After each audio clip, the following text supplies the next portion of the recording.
Hello friends, आज हम 10th class की बुक फर्स्ट फ्लाइट की एक पोएम करने जा रहे हैं जिसका नाम है the ball poem, written by John Berryman. John Berryman एक अमेरिकन पोएट और स्कॉलर हैं।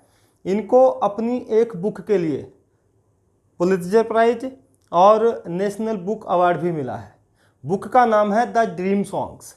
इस बुक में 385 पोएम्स कंपाइल की हुई है।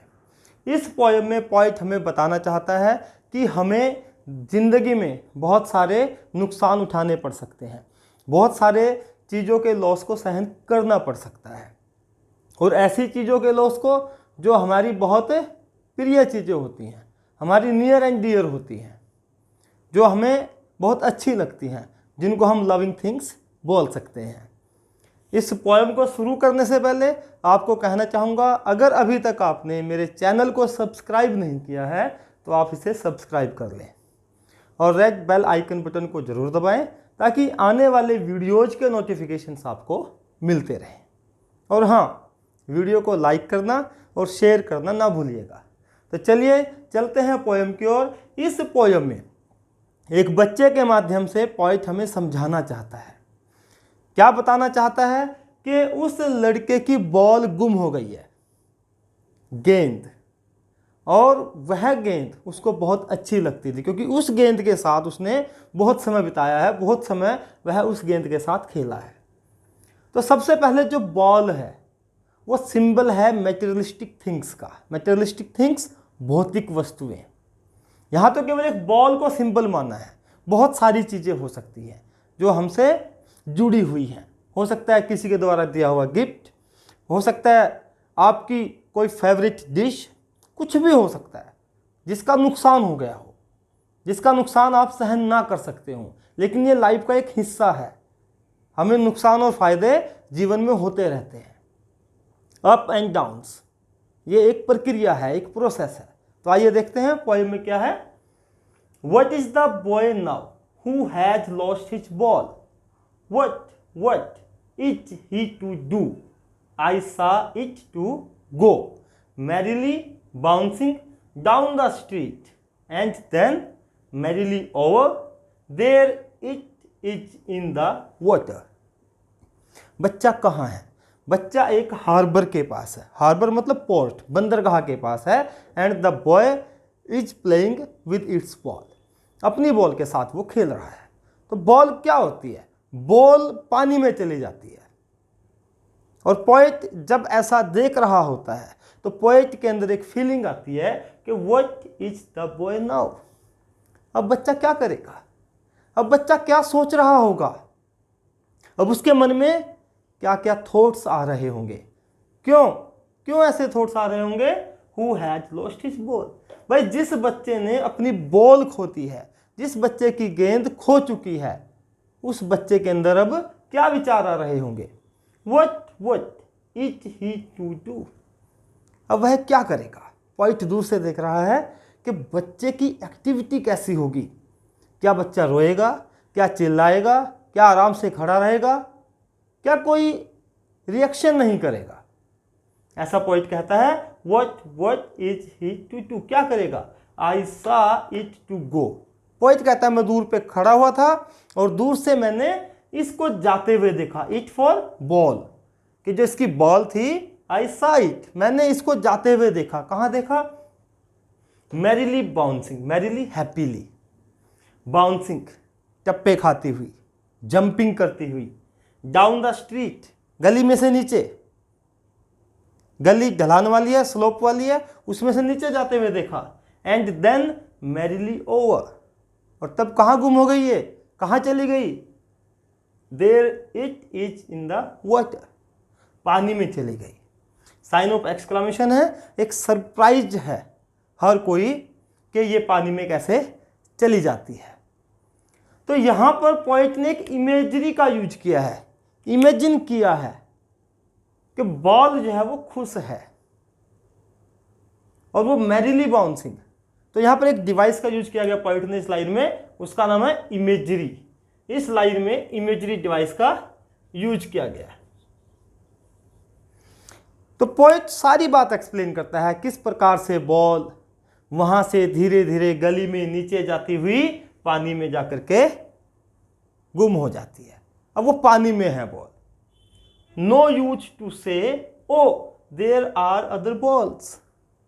पोएट कहता है अब इसका कोई यूज नहीं है। अब मैं बच्चे को जाकर के बोलूं कि क्यों टेंशन ले रहे हो, क्यों अपनी बॉल के बारे में इतना चिंतित हो, क्योंकि यहाँ पे बहुत सारी दूसरी बॉल्स भी हैं। दुकान पे जाओ, दूसरी बॉल्स खरीद लो। लेकिन बॉल्स यहाँ पर केवल इसलिए यूज किया गया है क्योंकि ये सिंबल है मेटेरियलिस्टिक थिंग्स का। मेटेरियलिस्टिक थिंग्स क्या होती हैं? आपका घर, आपकी गाड़ी, आपकी बुक्स, आपका बैग। उम्र के हिसाब से सब लोगों के लिए उनकी लविंग थिंग्स चेंज होती रहती है। कोई बुजुर्ग है, उनके लिए हो सकता है अपना घर सबसे ज़्यादा प्यारा हो। कोई बच्चा है, उसके लिए हो सकता है अपना पेन, अपनी कॉपी, अपनी नोटबुक उसको अच्छी लगती हो, और उनके खोने पर वह बहुत दुखी हो सकता है। तो पोएट ने यहाँ बॉल्स का मतलब है कि वो बॉल तो नहीं आएगी जो बॉल पानी में चली गई है भाई। फीलिंग्स, अटैचमेंट तो उस बॉल के साथ ही ना, जिस बॉल के साथ बच्चा खेल रहा था।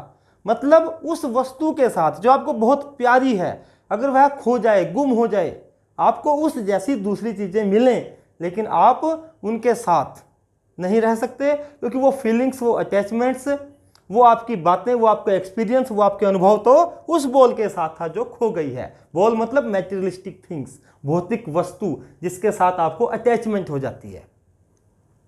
जैसे फॉर एग्जाम्पल आपके पास फ़ोन है, फ़ोन आपका गुम हो गया, तो उस फ़ोन के प्रति जो आपकी अटैचमेंट है वो नए फ़ोन के साथ नहीं हो सकती। तो पोएट कहता है कि नो यूज टू से, कोई यूज ही नहीं है उसको ऐसे बोलने का कि देयर आर अदर बॉल्स, कि यहाँ पर बहुत सारी दूसरी बॉल्स हैं, आप उनको खरीद सकते हो। An ultimate shaking grief fixes the boy. Ultimate, finally क्या हुआ? अल्टीमेट शेकिंग, शेकिंग हिला देने वाला, झकझोर देने वाला, जो आपको अंदर तक हिला दे, आपको बहुत परेशान कर दे। ग्रीफ, दुख, फिक्सेस द बॉय, जब किसी को कोई नुकसान होता है तो वो एकदम से फिक्स हो जाता है, कोई एक्टिविटी नहीं कर पाता, उसके अंदर इतनी हिम्मत नहीं होती कि वह कोई रिस्पॉन्स दे सके, कोई एक्टिविटी कर सके, वो स्टेबल हो जाता है, स्थिर हो जाता है।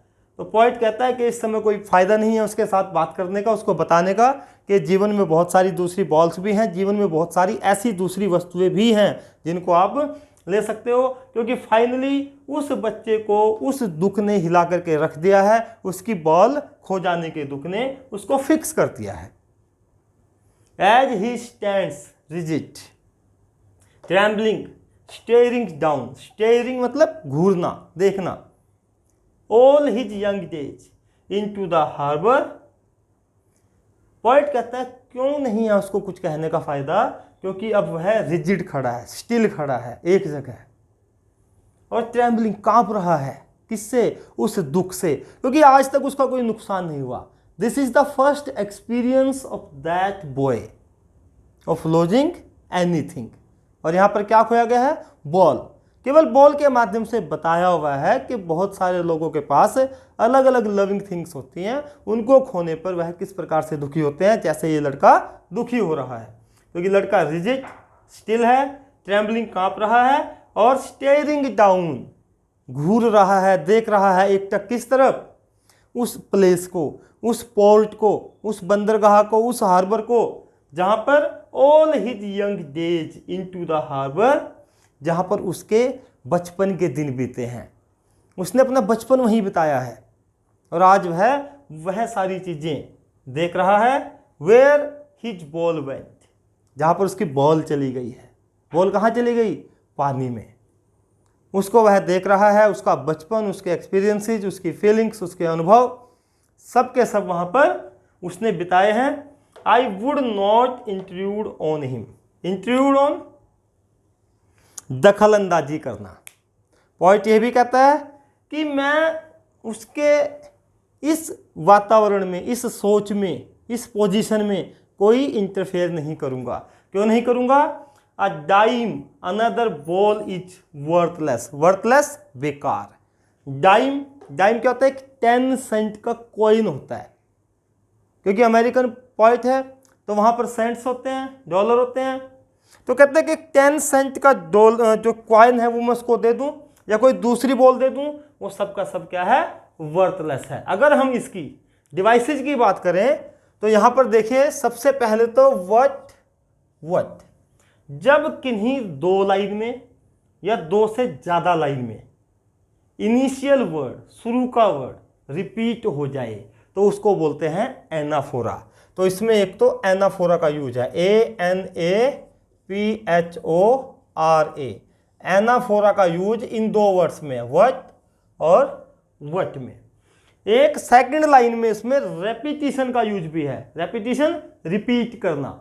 जब एक वर्ड दो बार रिपीट हो जाए किसी लाइन में, किसी एक लाइन में, अगर दो लाइन में कोई वर्ड सेम रिपीट हो रहा है तो एनाफोरा। यदि एक ही लाइन में रिपीट हो रहा है वट तो ये क्या है, रेपिटिशन। इसको क्या बोलते हैं, रिपीट होना, TION, ये है रेपिटिशन, दोहराना। तो वट इसमें दोहराया गया है। आपको मैंने और काफ़ी सारी पोएम्स में बताया है कि एसोनेंस क्या होता है। एसोनेंस क्या होता है, जब किसी लाइन में एक वाउल साउंड बार बार रिपीट हो जाए, और वह वाउल साउंड मिडल में भी हो सकती है, एंड में भी हो सकती है, सुर में भी हो सकती है, तो उसको बोलते हैं एसोनेंस। जैसे यहाँ पे boy O, now O, who O, lost O, तो यहाँ पे एंड में आ गया, यहाँ पे मिडल में है, यहाँ पे भी मिडल में है, यहाँ पे भी मिडल में है। इसको हम क्या बोलते हैं, एसोनेंस। तो इसमें एसोनेंस का यूज किया गया है। एक चीज मैंने आपको बता दी है, मैरीली बाउंसिंग एक इमेजरी है कि जो बॉल है वो खुशी से उछलती हुई पानी में चली गई है। तो यहां पर पॉइंट लास्ट में मैं आपको बता देता हूं कि कहते हैं कि सब कुछ वर्थलेस है, अब सब कुछ बेकार है। पॉइंट कहता है कि उसको पैसे देना या ये बताना कि दूसरी बॉल्स मिल सकती हैं, ये सब कुछ वर्थलेस है, बेकार है, वेस्ट है। क्यों ऐसा कहता है point? Now he senses first responsibility in a world of possessions. World of possessions, possessions होता है ओनरशिप, अधिकार होना, मालिकाना हक होना। आप लोगों का जिन चीज़ों पर मालिकाना हक है, जो चीज़ें आपके अधिकार में है, किसी की हिम्मत नहीं है कि आपसे वो छीन ले। क्यों? क्योंकि आप दोगे ही नहीं। तो सबके ऐसे ही पोजेशंस हैं, ऐसे ही सबके पास अपनी चीज़ें हैं। तो पॉइंट कहता है कि वह लड़का ही सेंसिज, अब महसूस करता है फर्स्ट रिस्पॉन्सिबिलिटी। उसका ये पहला एहसास है कि जिम्मेदारी भी कोई चीज़ होती है। चीज़ें खोई जाती रहेंगी, लेकिन उनको खो भी तो हम ही रहे हैं, क्योंकि हम उनको संभाल कर नहीं रखते हैं। तो पॉइंट कहता है कि वह लड़का अब अपनी पहली रिस्पॉन्सिबिलिटी को महसूस कर रहा है। कहाँ? इन अ वर्ल्ड ऑफ पोजेशंस। इस मालिकाना हक वाले, इस मटेरियलिस्टिक वर्ल्ड में, जहाँ पे भौतिक चीज़ों के ऊपर हम अपना अधिकार समझते हैं, जबकि हमें पता है कि वे चीज़ें परमानेंट नहीं हैं। Nothing is permanent in this world. Point यही बताना चाहता है कि इस दुनिया में कुछ भी परमानेंट नहीं है, सब कुछ टेम्परेरी है, सब कुछ समाप्त हो जाना है। और वह लड़का अब अपनी पहली रिस्पॉन्सिबिलिटी को महसूस कर रहा है, क्योंकि उसके जीवन का ये पहला नुकसान है। People will take balls, balls will be lost always, little boy. Point कहता है कि लोग इसी प्रकार से चीज़ें लेते रहेंगे और वो चीज़ें खोई जाती रहेंगी, वे चीज़ें गुम होती रहेंगी। बच्चे को ये समझाने का प्रयास कर रहा है और बच्चे के माध्यम से हम सबको समझाने का प्रयास कर रहा है कि इसी प्रकार से छोटे छोटे बच्चे या बड़े चीज़ों को खरीदते रहेंगे और वो चीज़ें खोती रहेंगी। यहाँ पर बॉल्स किसका सिंबल है? मटेरियलिस्टिक थिंग्स का। बहुत सारी चीज़ें, यहाँ तो केवल एक चीज़ की एक्सप्लेन किया है, बॉल को, लेकिन बॉल से मतलब केवल बॉल से नहीं है। बॉल से हमारा मतलब है वो सारी चीज़ें जो हमारे अधिकार में हैं, जिनसे हमें प्यार है। And no one buys a ball back, money is external. कहता है जो बॉल खोई गई है ना, no one buys a ball back, कोई भी उस बॉल को वापस नहीं खरीद सकता। जो चीज़ नष्ट हो गई है, जो भौतिक वस्तु समाप्त हो गई है, उसको आप वापस नहीं खरीद सकते। मतलब यह है कि मार्कर है, मार्कर गुम हो गया, मैं कोई दूसरा मार्कर ले आऊँगा, ये एक अलग बात है। मनी इज एक्सटर्नल, कहते हैं मनी, पैसे से हम कुछ भी खरीद सकते हैं, ये बात सही है।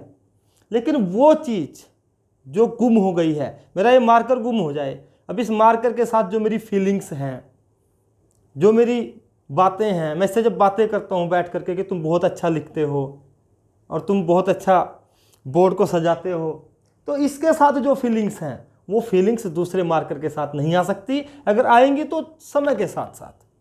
तो पॉइंट कहता है कि बॉल्स आप वापस नहीं खरीद सकते। जो चीज़ आपकी गुम हो गई है, खत्म हो गई है, नष्ट हो गई है, उसको आप वापस नहीं खरीद सकते।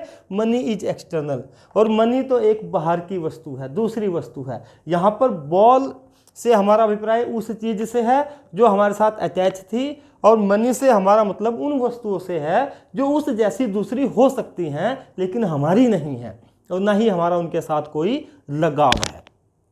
आगे देखिए, he is learning well behind his desperate eyes. Desperate निराशा, होपलेस, सैडनेस, उदासी। कहता है ही इज लर्निंग। कौन लर्निंग कर रहा है? वह लड़का जिसकी बॉल खो चुकी है। क्या लर्न कर रहा है? वो सीख रहा है how to live in this world with loss, with the sense of loss. खो जाने की जो भावना है, जो हम खो चुके हैं, उसके साथ इस दुनिया में कैसे रहना है। Well behind his desperate eyes, उसकी आंखों में निराशा है, लेकिन इस निराशा के साथ साथ वह उस सेंस को महसूस कर रहा है, उस चीज़ को सीख रहा है कि हम लॉस के साथ कैसे रहें। The epistemology. एपिस्टेमोलॉजी क्या है? एक ग्रीक वर्ड है, एपिस्टीम से बना है, और इसका मतलब क्या है? ज्ञान का संसार, नॉलेज ऑफ एनीथिंग, किसी चीज़ का ज्ञान होना। इसका यही है कि एपिस्टेमोलॉजी से हमारा अभिप्राय है किसी चीज़ की नॉलेज होना। और बच्चे को किसकी नॉलेज हो रही है? लॉस की। तो पॉइंट कहता है द एपिस्टेमोलॉजी ऑफ लॉस। बच्चे को आज लॉस का ज्ञान हो गया है कि लॉस भी कोई चीज़ होती है, नुकसान भी कोई चीज़ होती है। ये नहीं है कि हमें हमेशा बेनिफिट ही होंगे। How to stand up. How to stand up, कैसे खड़े रहें विपरीत परिस्थितियों में, डिफ़िकल्टीज में, प्रॉब्लम्स में, नुकसान में, लॉस में कैसे खड़े रहना है, कैसे जीना है। खड़े रहना मतलब कैसे जीना है। How to face the coming problems, how to face the difficulties of life. ये सीख गया है बच्चा आज वह सीख रहा है द एपिस्टेमोलॉजी ऑफ लॉस। आज तो केवल लॉस की चीज़ सीख रहा है, आगे बहुत सारी चीज़ें सीखेगा, उतार चढ़ाव आएंगे, लेकिन आज केवल उसको पहला एक्सपीरियंस हुआ है लॉस का। आज वह उसमें खड़े होना, उसको सहन करना सीख रहा है। Knowing what every man must one day know. Point कहता है ये केवल बच्चे की बात नहीं है, दुनिया में हर व्यक्ति, नोइंग व्हाट एवरी मैन, हर आदमी को ये बात सीखनी पड़ती है। हर आदमी के जीवन में नुकसान होते हैं, हर आदमी मटेरियलिस्टिक चीज़ों को भूलना पड़ता है, उसको छोड़ना पड़ता है, क्योंकि कोई भी चीज़ यहाँ पर परमानेंट नहीं है। एवरीथिंग इज टेम्परेरी, हर चीज़ अस्थायी है। And most know many days how to stand up. कहता है कहीं तो जल्दी सीख जाते हैं, हर आदमी को सीखना ही पड़ता है, और कई लोगों को मैनी डेज, काफ़ी कुछ समय भी लग सकता है ये बातें सीखने में, कि वास्तव में जीवन में उतार चढ़ाव आते रहते हैं, अप्स एंड डाउन्स होते रहते हैं। तो पॉइंट हमें इस पोएम के माध्यम से यही मैसेज देना चाहता है कि लाइफ इज़ वेरी शॉर्ट, जीवन बहुत छोटा है। तो अपने नुकसान के बारे में सोच करके, अपनी उन चीज़ों के बारे में सोच करके जो आपके पास से चली गई है हमेशा हमेशा के लिए, जो कभी लौट कर वापस नहीं आ सकती, उनको सोच करके अपने जीवन को नष्ट ना करें। इंजॉय योर लाइफ, अपना जीवन जिएं। आई होप आपको पूरी पोएम समझ में आ गई होगी। अगर आपको पूरी पोएम समझ में आ गई है लेकिन फिर भी कोई डाउट है तो आप कमेंट बॉक्स में लिखिए, और मेरी वीडियो को लाइक कीजिए, शेयर कीजिए। Thank you and have a nice time.